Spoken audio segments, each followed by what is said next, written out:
fun podcast next episode. I've got a guest here. He's actually a friend of mine, Riley Kaminer, over there in Spain.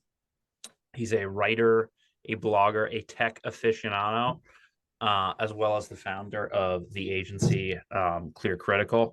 Riley, it's great to have you with me this morning. Do you want to kind of give our audience sort of a quick overview of who you are and what you've done before we get into things?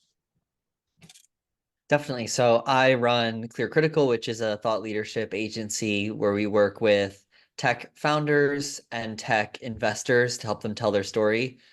It's a bit different than traditional PR. It's more along the content marketing side of things. And essentially, the origin story for the business just came out of my work as a journalist and realizing that there's so many interesting stories to tell, so many cool companies, smart founders, interesting investors that had stories inside them that they just weren't able to share because of kind of all of the issues with the journalism landscape these days, the lack of publications and lack of ability to tell those stories. And so basically I came in and just equipped them with the tools to do it themselves and help them through ghostwriting, all with the goal of building attention, building them, bringing attention to their business, building a content machine that attracts people to what they're doing, ultimately sells. But then on a broader level, I think it really solves the problem of the attention not being in the right place, the stories not being able to be shared through traditional outlets. And we're doing that.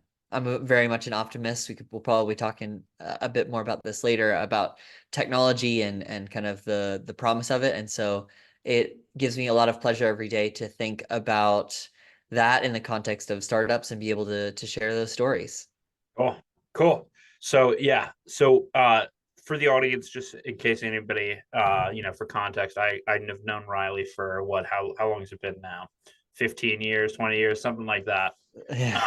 But since the elementary school days, and he's actually he wasn't always an entrepreneur, so to speak. But it's been a pleasure to see him kind of morph into that pathway over the last couple of years. And I wanted to have him on specifically to sort of dive into, not only, of course, we want to get into, your particular company and the clients and the startups that you service, but also your, exact journey of how you kind of got into it and sort of developed your own path in your own company from the work that you were doing for other people. So to kind of get back into it, I mean, just give the audience sort of a background of your competencies and the stuff that you were into, before in college and high school, that type of thing. Like what was your personality and kind of, what attracted you before you were sort of into the business world? Definitely. So, I mean, the first thing was when I was either 12 or 13, probably 13. And I did a podcast internally for my school about technology. And I remember, I don't know if Chris remembers this. It was called F12 Help Me. And basically I was just, kind of like a young Apple geek, I guess, really at the time. And that just, what's that? Helping the boomers with the technology. Helping the boomers with the technology. We had smart boards at the time, which no one really knew how to use. I wonder if those still exist. That's Not good. very user friendly. So that was really the first foray into kind of producing a show and sharing news and insights. And then from there, I actually got an internship at a local news station. And I got that through a teacher at my school, and there was an alum who worked at this network, and she basically connected with him, me with him, and said to him, look, I know he's only 13, but you should give him a shot. I'd actually wait till I turned 14 because legally in New York State, you can't work till you're 14. And I had to get like a special permission. It was like a whole thing. But I got my first internship working at that news station. And so it's kind of been downhill from there in a sense. In terms of the entrepreneurship, probably a bit after that, maybe a year or two after that, I just approached a local photographer and said, oh, hey, I'm really into photography. I'd love to help you out if there's anything I can do. So I worked with him for years doing, helping him with shooting weddings and bar mitzvahs.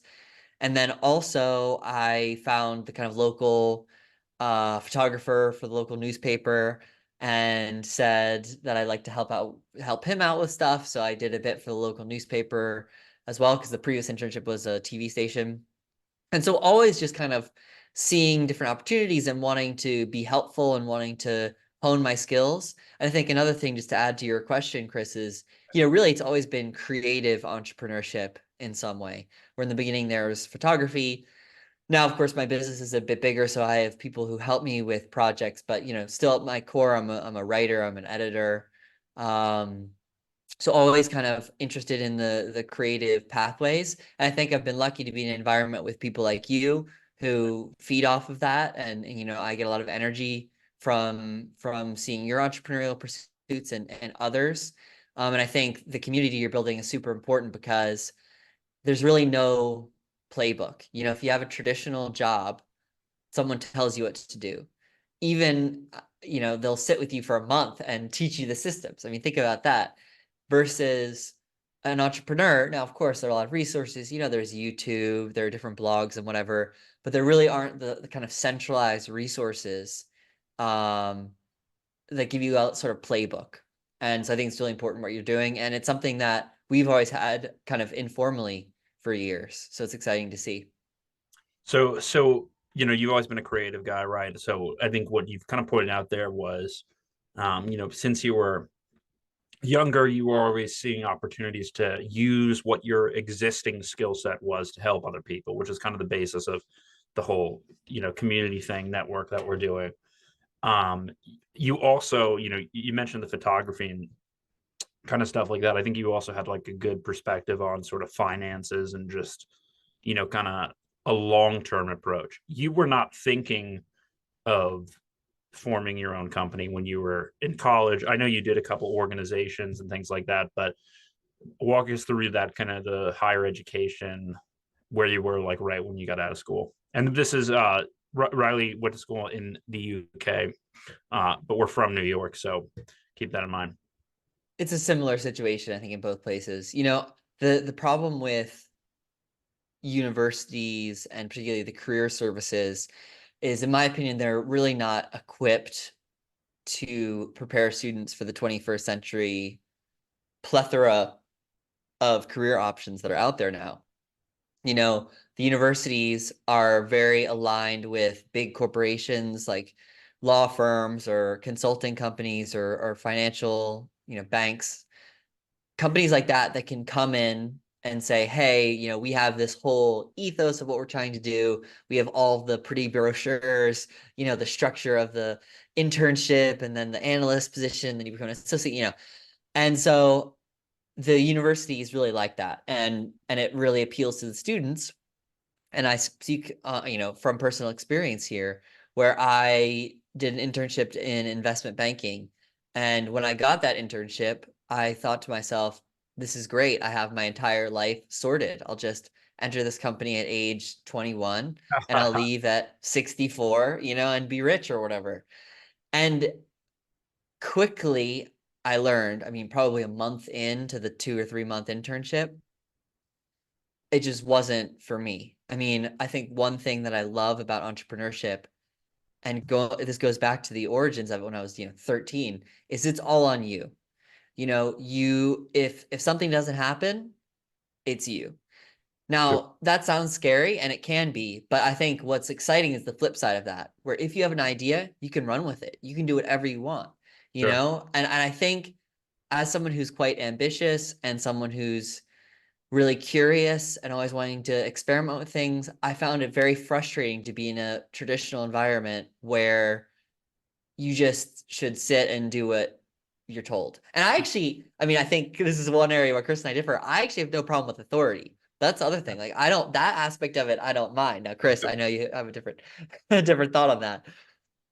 But I don't mind with the authority aspect of someone telling you what to do. It's just the idea that if you want to do something on your own, or you at the very least, even if at the very most, even if you're able to do it, you don't get the credit for it, you don't get the financial remuneration from it.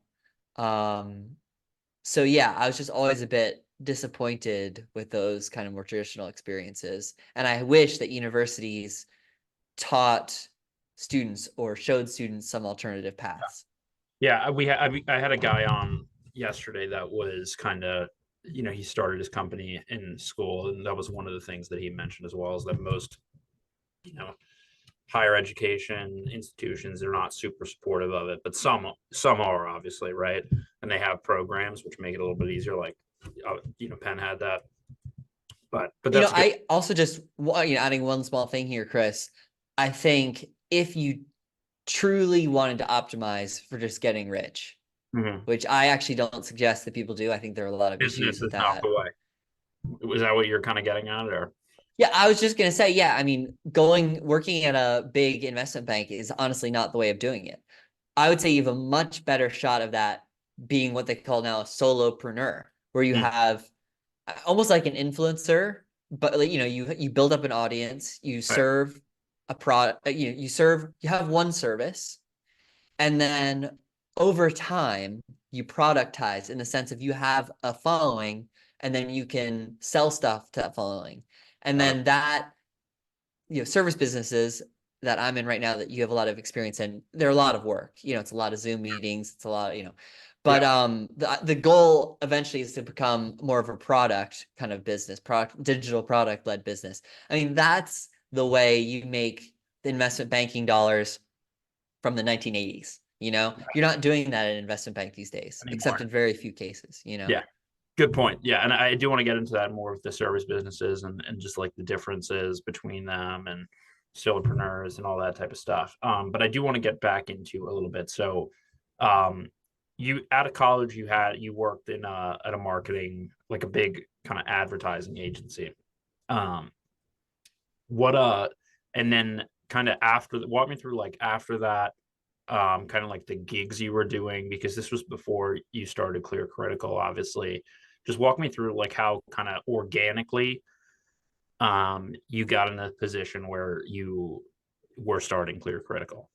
Like, just walk me through Yeah, the. so definitely. So, I mean, I graduated college and then got a pretty traditional job, like in a big advertising agency. I mean, it's super fun. It's really a nice environment to be A around. What's that? lot of drinking.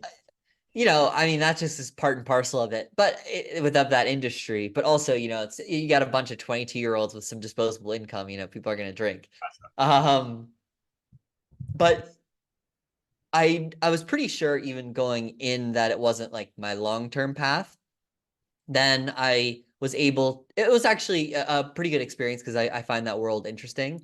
But then I was able to do a master's, so I went back to school. And through that, again, like similar to what I was telling you about when I was, 14, 15, just talking to people and seeing how I can help. I did that with a professor of mine who I knew had well, at the time I just knew she was doing cool stuff. Yeah. And it turns out she had a consultancy. And so really my first gig was helping her with that. And the great thing about working in a small place is you learn a ton. I mean, I think that's probably the most beneficial thing you get from traditional employment, of like just doing stuff that you'd never consider yourself an expert in. I mean, I'm talking, for example, web design, just the things that make a business run. You learn that. And so, yeah, as a small company, really enjoyed that. That was a great experience. And that's what first got me into the world of like gig work, I suppose. I mean, I think now the language that a lot of people use to talk about this is like fractional. It's like fractional um, CMO, fractional head of content, fractional CFOs. So that's sort of what I was doing for a Do few you different people. So in terms of, obviously, I don't know how long you were working with her before you had the other clients, but what do you think, like, kind of played a role in you branching out? Obviously your dad is kind of like a business minded person. You were around the professor, who had this consultancy, like, and you also had done you had multiple gigs when you were kind of in high school and whatnot. So like, how did you sort of conceive of it and be like, okay, you know what, I'm doing this with this one client. I can now have multiple clients and start to kind of get a business out of it, like organically. You know, the logic you said there is awesome, and I wish I had that logic. Honestly, I did not have that logic at the time. Just happened. Really, the origin, yeah, I mean, the approach at that time for me was actually, I was working remote. It was the pandemic. I felt very detached from my physical place. I'd moved to Florida at that time. And simultaneously, we had a ton of exciting stuff happening with the tech ecosystem in South Florida and Miami really growing as kind of like a tech hub. And so I saw the opportunity to write about that for a really incredible local resource. It's a blog and a community organization called Refresh Miami. I still write for them. Really an incredible resource. And so I just started that as a way to kind of connect with people locally who are doing cool stuff. Obviously, make a little money on the side. That never hurts. Hone my writing skills because I had always, you know, regardless of what job I was doing at the time, I was always doing a bit of journalism on the side in one shape or form. So like building that and keeping that going. And so that was really the entry. And then, that Refresh Miami work opened up a whole world for me, for writing for other publications, for writing for companies, and yeah, for basically what I do now. Nice. So I guess Refresh Miami obviously was like a big piece in terms of that gave you kind of like the first few connections, I guess, or clients that you could use for Clear Critical. How did obviously we're doing different things for these companies. So how did you kind of like turn that into like this brand? How did you take the personal brand and make it into like more of a corporate brand? So I think there are a few things here. I think first off, before even this was profitable, I think my thought process, which I would suggest for others, it was and should be, what skills do I have? What does the market need? Where does that collide? And for me, that collided in the writing sphere. Content marketing just continues to grow, and now it's like a pretty established field, I would say. 3 years ago, it was still a bit vague. I think, it wasn't exactly what it is now. Um, so that was like offering that service and kind of, you could call it a niche in a way, but really something, a very basic way of putting it is just something you can do that people will pay you for. It was pretty much that simple. And then the second part of it is turning it into a business. Now that is a lot harder, I would say.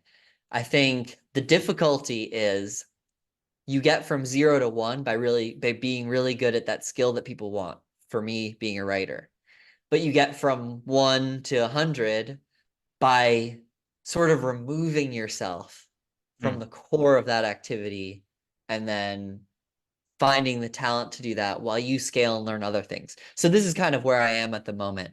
I still am very much a writer, and I always will be to some extent.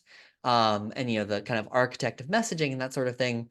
Um, but the way I'm growing it and building it into more of a business is having people that help with a lot of that production, and then have me learn new skills. So for example, the last 3 months I've been working with a sales team, an external sales team. And that has been, I look at it like an MBA, really learning about what it is to sell to people, the science of it, because it's really not as much of an art as it is a science of like putting in the right inputs, knowing how to deal with certain outputs. So yeah, that's kind of the stage I'm at now, and I think is a bit more challenging, probably, at least for me. So for people who are not familiar with the niche, like what do you do for companies exactly? Or what is So yeah, I mean, the core offering is articles for these different investors and founders. The idea being, as an investor, for example, you want to have a brand that makes people want to be a part of it. They want to invest in your VC, or Sure. they want you to be on their cap table, and so creating the kind of content that informs the audience, that shares your unique insights, and creates kind of an attention grabbing machine for your business. That's the core. And for us, and just because of my background in journalism, we focus on written content. We focus a lot on LinkedIn. It's a platform with almost 1 billion users, but only 3 million of those actually post anything. So huge opportunity for people in that particular platform. And things like email newsletters, internal communications, Got that sort of thing. is that grouped into packages, or you base, or like going back to the whole thing about like productizing the services, like do you group that into certain packages with certain outcomes, or are you doing it, kind of more dependent on what they're requesting or what they need? We have packages that basically are what most people ask us for help with. Got it. And then based off of that, we tailor it to the exact needs of the client in that moment. So you'll quote some extra, you'll quote it based on like what their needs are. It's not necessarily like a fixed. Um, I guess my question is more so: is there like an hourly rate? Because that's obviously how you were billing originally, right? So like, is there an hourly rate like retainer component to it, or are you pricing it directly just on the value of the articles or whatever type of marketing you're doing for them? It's about the output. It's funny you mentioned that, Chris. I was just Or talking to on a monthly basis.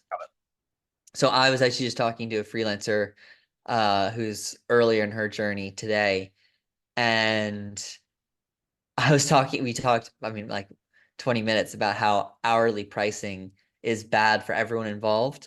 I mean, it's bad for the client because you as the client have no idea how long something's going to take. Like, it's like, how do you know how long it takes a writer to write a 750 word article? You have no idea. And it differs for every writer. And then also, if you want edits on that article, that's more expensive. Like, that's kind of crazy.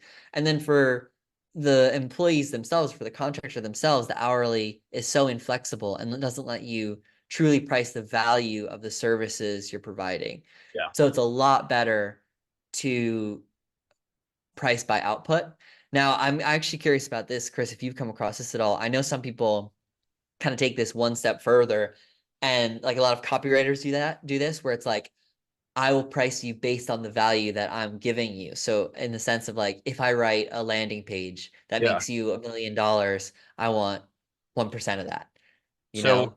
this is what I kind of think about this, and I think this might be an interesting perspective for you, but I think either model could be ripe for abuse. And I've been on both sides of this. I've done like consulting freelance work as an hourly rate, or even like copywriting as an output value rate. And I've also hired people to do that for like, many dollars.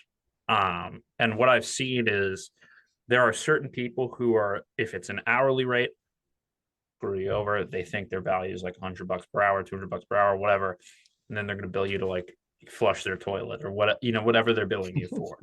And then there's people who are the same way, and they have a value based model, and they write you a bunch of like crap copy with like a Canva PDF. Canva obviously being the design platform that just like has templates of shit. That's pre-made, and then they say that that's worth 5,000.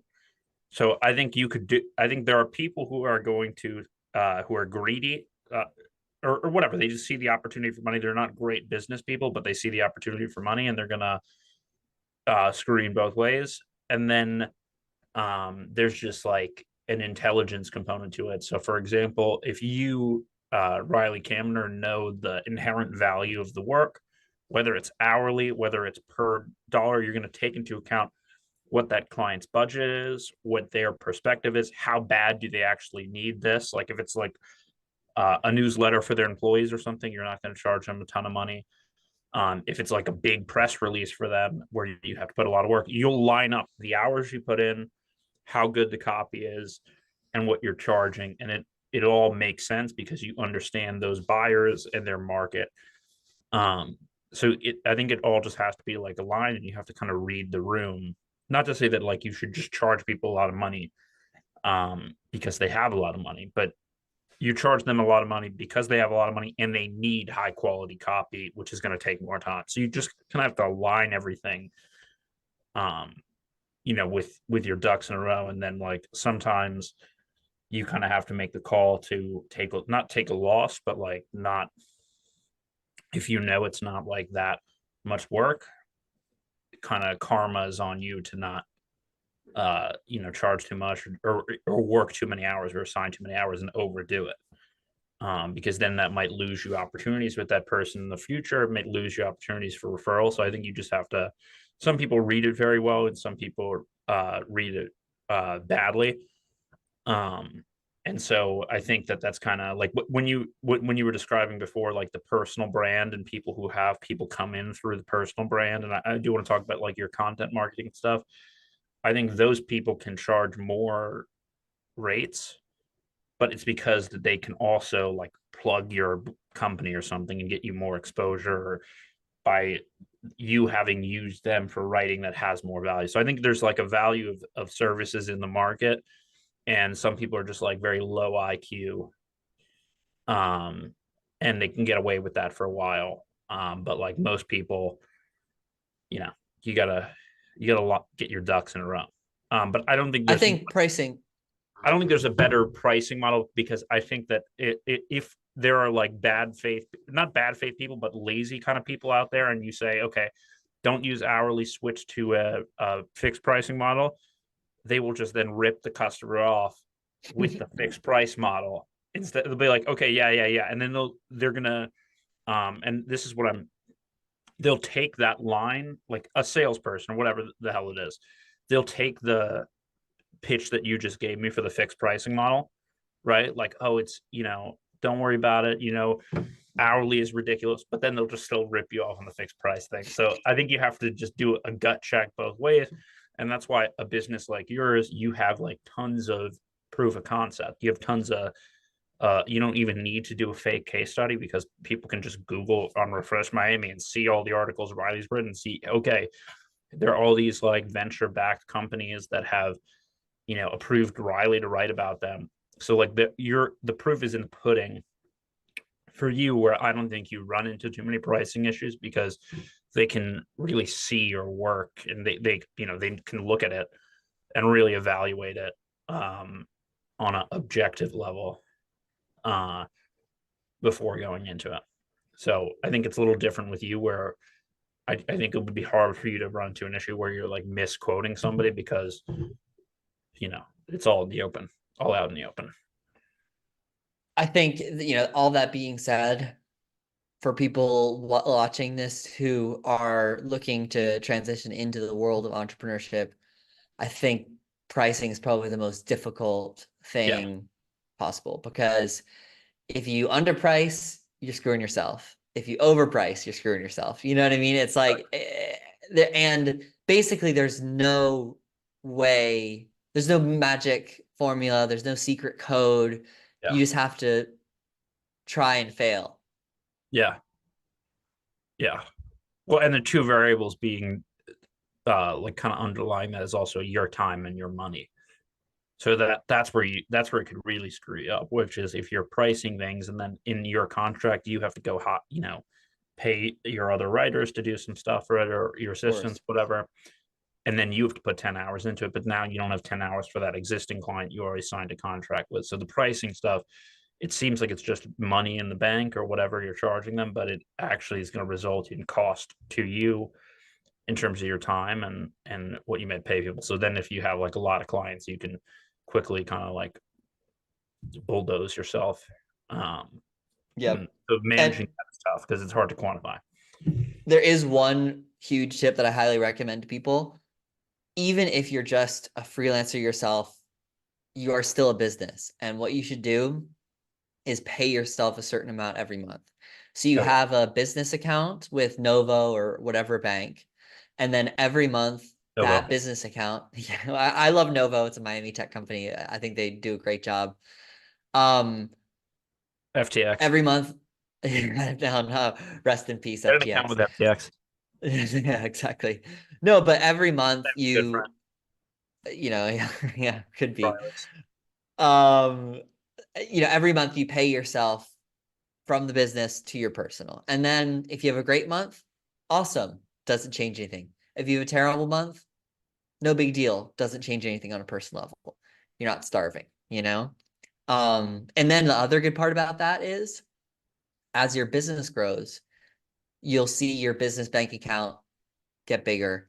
And instead of having the temptation to just pay yourself more, you can think, oh, why don't I use some of this money to invest in my business? Why don't I use some of this money to buy me time and I can work on higher value things, And so I think that is a very important way of going about it. Riley, just to drop a couple caveats there for the people who are more, stupid like me. What would you say in terms of your comment about paying yourself? You're talking about paying yourself a W-2 salary or sending yourself just 1099 income or whatever? Either, I mean, you need to talk to an accountant or use a service like Collective um to tell you about the W-2 thing, because basically, I mean, without getting into too many details, what Chris is talking about is essentially creating an S corp. So at a certain amount, your LLC is making so much money that it makes sense for you to set up the S corp structure to then pay yourself a small salary. I do a mix actually, where I have like a pretty minimal W-2 and then do distributions. But really, like, to keep it super simple, and this is for people probably, I mean, arguably until you make six figures, Yeah. Well, solid that's what six I was going to ask figures. you on top of that, which is so how much, and again, this is just in your experience, but I think it's pretty relevant to people, at least with service businesses. How much money uh, should they be making monthly to send themselves money? In terms of the business, how much like revenue should the business be bringing in? And then what percentage of that kind of net profit is going to them? Um, and I then even mean, further on that, how many months should they have had that monthly revenue before they start? Because I think people shouldn't pay themselves out, you know, to. I think you had a thing where you were obviously bringing in revenue at a consistent level because you had those clients for a long time, but people in other niches might be more sporadic. So, what would you, if you could give us those three numbers or like a range, what would that be? yeah, I mean, I think it'll be different for everyone. I think the broad thesis that I try to follow is I don't want to underpay myself. Like if I were to stop being a freelancer slash business owner right this moment, and I needed to get a traditional job, what would that job pay me? And then I basically pay myself more or less whatever that is. Um, that also, by the way, extends to benefits and days off. That is also really important.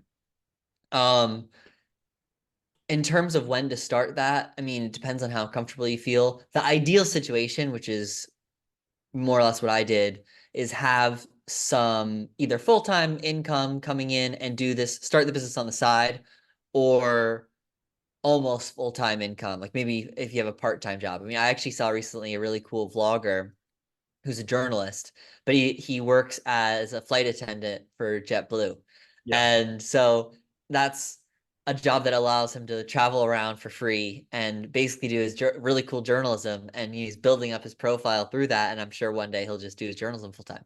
That is the best way of doing it. Also, I lived at home. It was COVID, and for years I lived at home, and that was an amazing decision because I saved enough money that I could start the business and pay myself pretty quickly.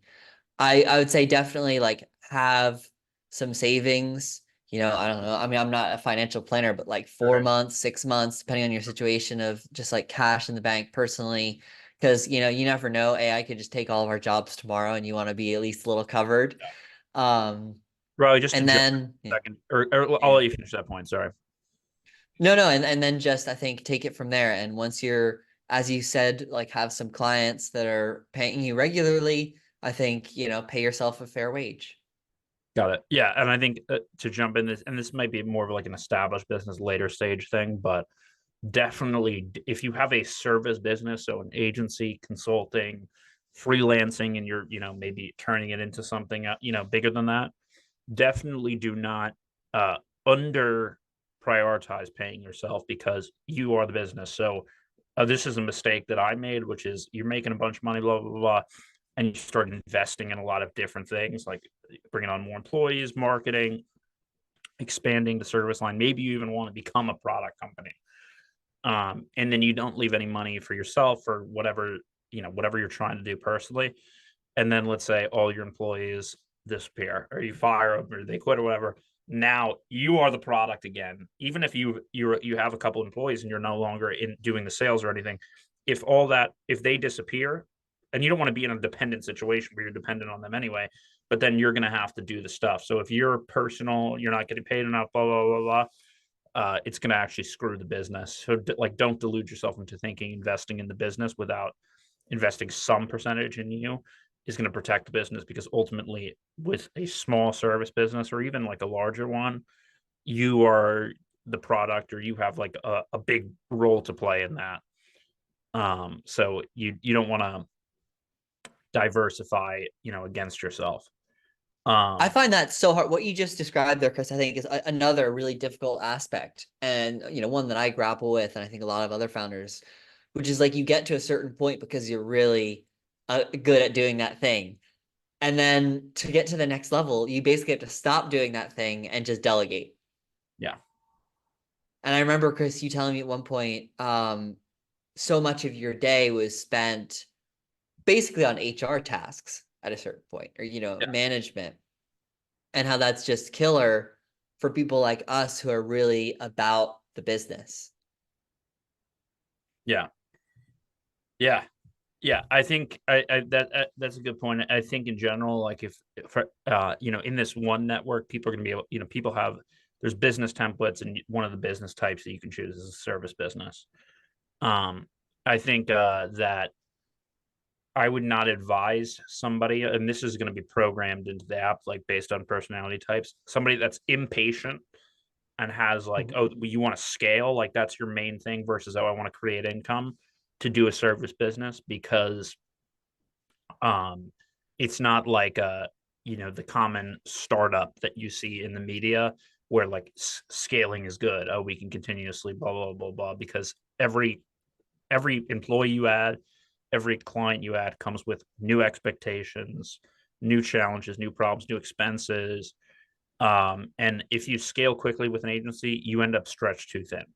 And what a lot of the big service companies or big agencies, they have to they it has to suffer somewhere. So I found that a lot of the very big agencies have very bad reputations in terms of like the delivery for their clients and the results, because they have to cover up for that increased scale by overcharging, or whatever it may be. And you can look at this in other industries. It's not just marketing. You can look at it in like accounting, or you know even like law firms, like when they take on too many clients. And I've had the unfortunate experience working with a lot of law firms in the last 2 years. But they expand so quickly that they have all these clients, and then they have to overcharge you for stuff to like make up for that. So I think it's a rough path to be on. And so I think if you're going to do a service company, it needs to be very relationship focused, and you need to be patient and kind of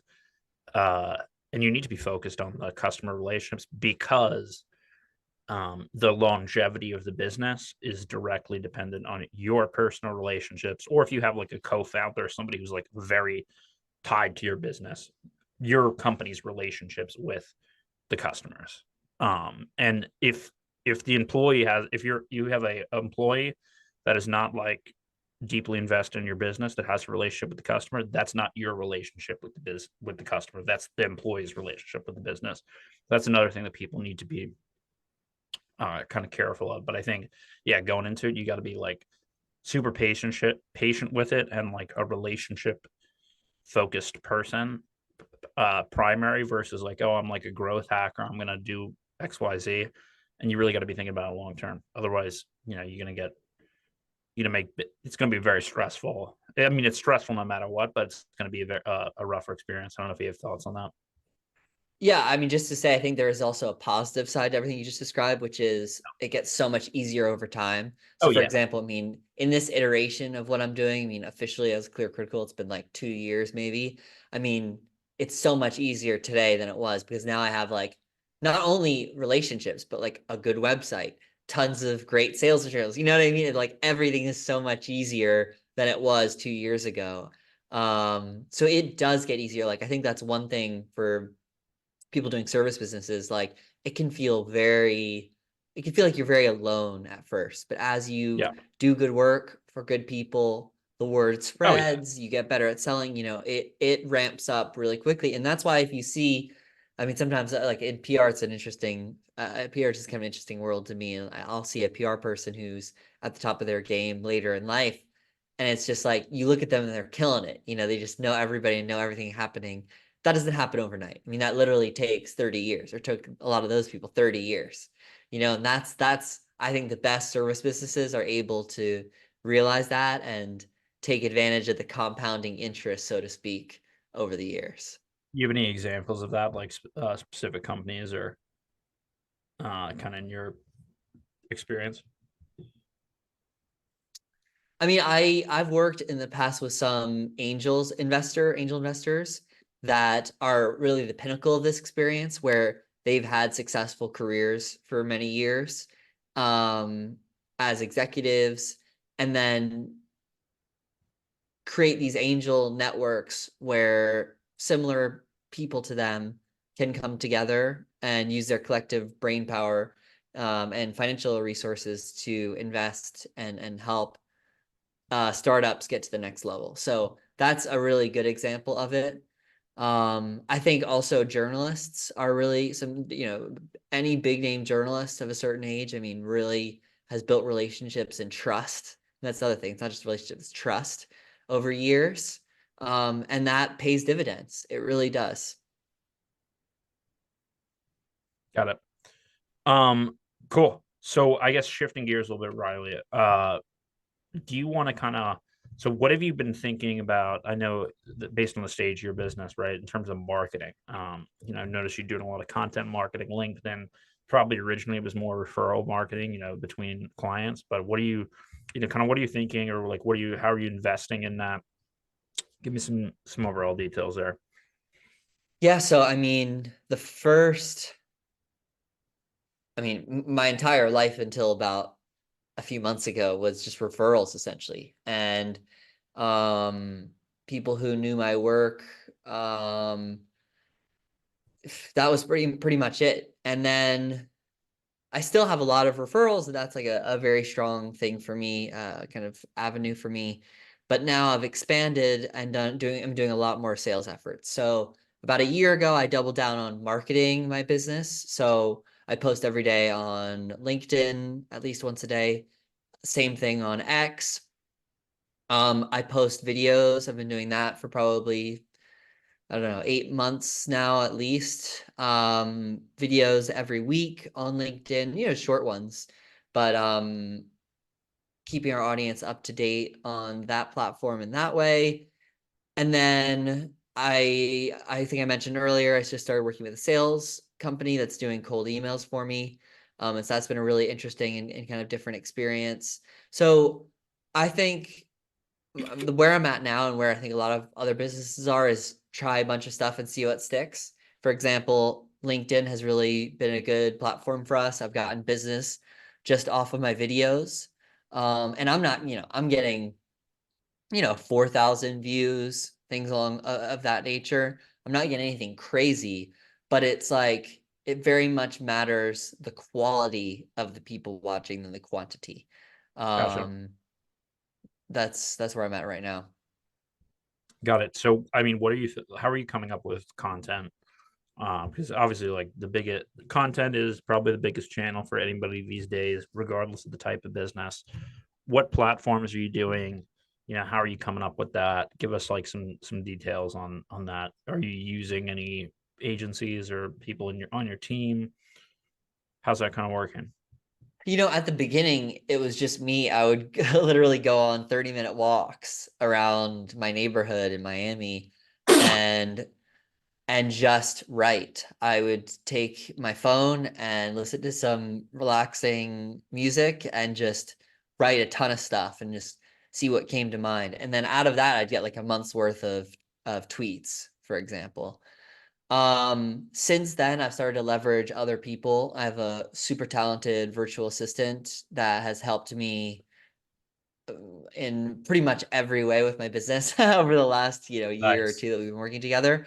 But she does a great job at helping me with some of the content, and then just other kind of people in my network that I think understand what I'm trying to get across, helping me as Okay. well. I have an amazing editor and kind of team that helps me with the video content. So we work together to come up with topics, and then they draft some, not really scripts, but kind of like talking points for my videos. And then I build off those when I record. So it really is a team effort. I think anyone who's doing content at a very high level is either doing it full time by themselves or doing it with a team. So don't be afraid to, and don't be afraid to leverage amazing talent that you can source globally. I mean, the virtual assistant I work for is in Germany, and she's incredible. Um, Canada is a great resource. Argentina is a great resource. I mean, there are all these places around the world that have great talent at for us Americans at what is a great price, Nice. and just take advantage of it. Structure the ATN operation internationally has been taken in order to protect the future of the business. This action was only taken after seriously. Okay, Mr. Potter.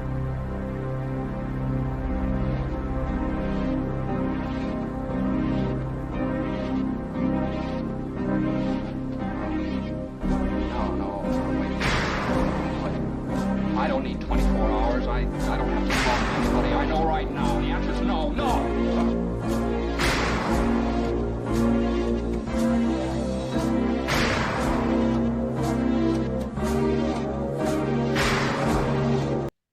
Nice. Do you ever look at like competitors or compare yourself to another company? Definitely. I think the great part about content is there's always more of it. And also working with startups, there's always a new startup. There's always that next company that needs some help. So despite the fact that it's a competitive field, I would say there's still lots of space for people doing good work. But yeah, I mean, there are definitely a handful of competitors that I follow quite closely that I think are doing an amazing job. I love opportunities to collaborate with them as well, because we all have certain niches kind of within the space and certain abilities to do different things and have different kind of takes on things. So it's great to work with other kind of partners in the space. The thing I would say is, I mean, just for me personally, there are probably 5 to maybe a max of 10 other businesses like mine that I think are really doing an impressive job. And then Okay. probably thousands that are just doing terrible work that I Right. really, and they're doing it at a different price point for a different client, maybe, but they're content mills that create stuff that I just would not advise anyone to use. And what's funny to me about that is, for a little bit more money, you can get something a lot better in many of those instances. So Really? Yeah. definitely. And I think, there are some really great businesses out there. But just, yeah, it's unfortunate that some people get trapped with some tough content. Yeah. I mean, how should people like kind of suss that out if they're trying to like work with a content marketing agency? I think definitely look at past examples, follow the Look at their owners of the example. agency. Yeah, follow the owners of the agency across their social platforms, get a sense of what they're all about. Look at the team, look at the clients, look at the testimonials. I think also in the content space, a good question to ask yourself is, do I want an agency or a freelancer?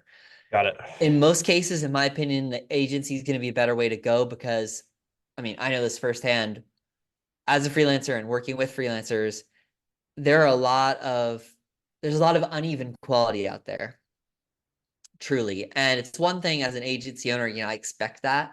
If you're just a business owner that needs blog posts or whatever it may be, you just want that output and you want it at a certain quality.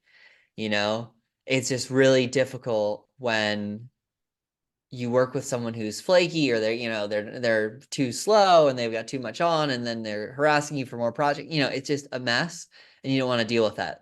An agency, the benefit is my clients talk to me. Yeah. It's our team that does it and that's it. Nice. Cool. What, and going back, any regrets or any kind of advice or anything that you would change, I guess,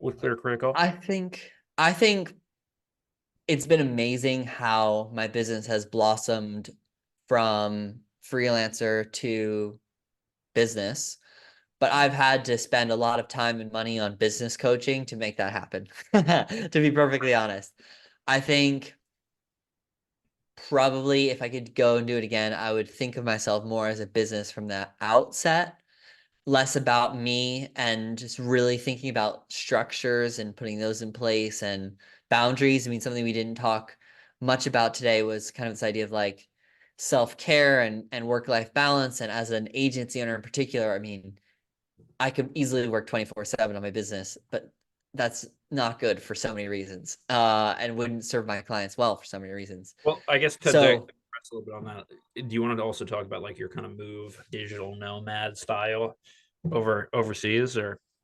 yeah, I mean, basically my business has always been remote and global. So when I was living in Miami, I was traveling a ton all around, especially Latin America, and I'd spend a month in Medellin, a month in Lima, all sorts of different places.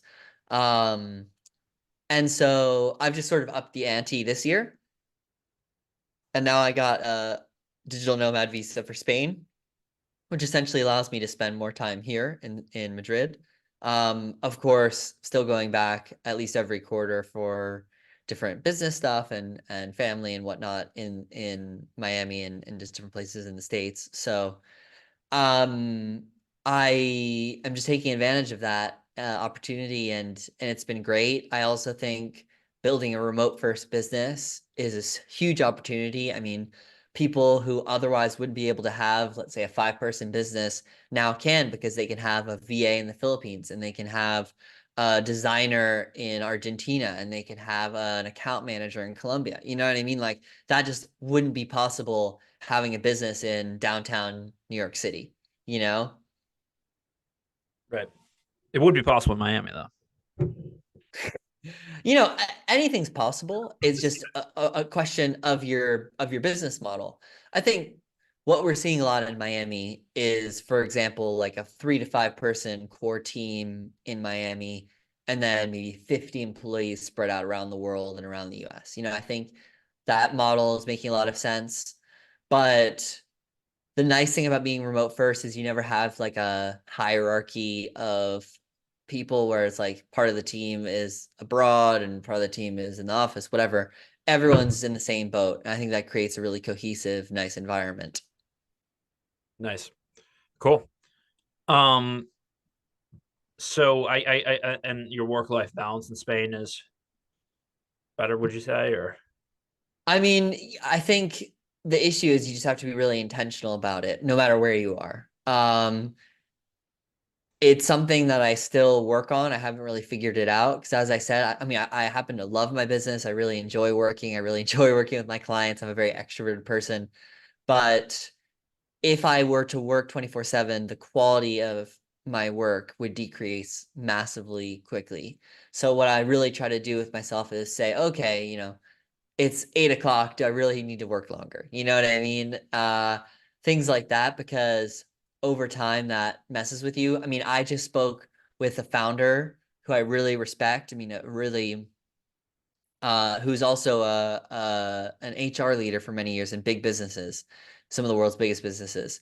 And he even said, I mean, this is pretty radical for a lot of people listening, probably, take a week off every quarter. And he even said that for startup founders. Startup founders are, notorious for just working, right? But he said, even with taking a week off, when you come back, you'll get 3 weeks worth of work done in that first week back. So I'm trying. That's honestly a lot easier said than done. I'm really not perfect now, but for example, I took off between Christmas and New Year's, and that I feel totally refreshed. I mean, my January's been totally different. So highly recommend that. Yeah. Cool. So one last question here from the viewers. A lot of people are do Zoom video content, podcasts. They want to know, how do you get your beard lined up so perfectly like that? What is there, like a maintenance procedure? What's the strategy? A good barber and a good razor. That's all you need. Is there a specific ethnicity of barber that you tend to go for? Or?